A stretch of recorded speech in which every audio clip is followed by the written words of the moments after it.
Nu uitați, fraților, aici. Uitați aici așa ceva, spectacol. Spectacol de nota 10, fraților. Eu vă sfătuiesc. Acum câteva ore v-am filmat. Dimineața v-am filmat, v-am făcut un filmuleț pe la ora 10, așa a pus filmulețul și când am venit, uitați-vă la filmuleț și să vedeți la cât era casa. Fiți atenți, aici meseriaș de meseriaș, așa ceva, băieți de elită, nu, ce să spun, omule, uite aici așa. Și acasă la noi la România, dacă construiești și 3-4 ani, construiești o casă. Fiți atenți aici, casă, tot ce vreți.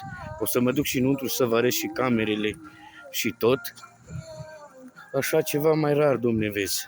Stai că o să vă arăt, pune nu e o fi gata toată casa asta, vreau să vă arăt, pune nu o fi tot la cheie. Băieți, muncește din băieți de calitate, domne. Așa ceva mai rar. O casă, creează băieții. Bravo, băieți, Dumnezeu să vă dă sănătate. Băieți cu putere mare. Ia uite aici, mă. Calitate de lucru, fraților.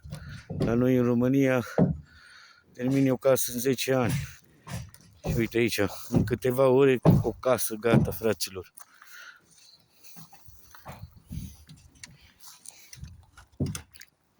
Fiecare știe treaba aici.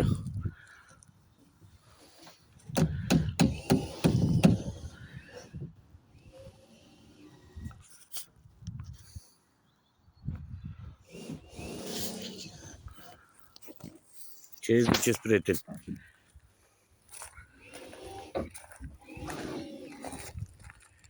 Uitați, vine șegloanele și vreau să intru înăuntru acum să vă arăt.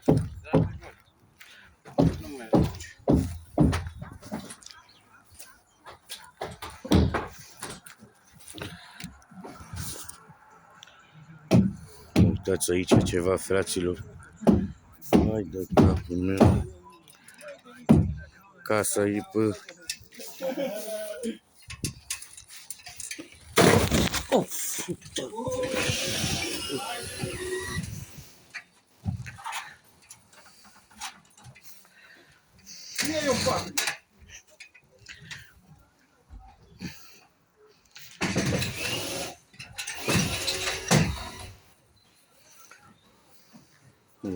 Nu mă trag. Trag pe cameră așa.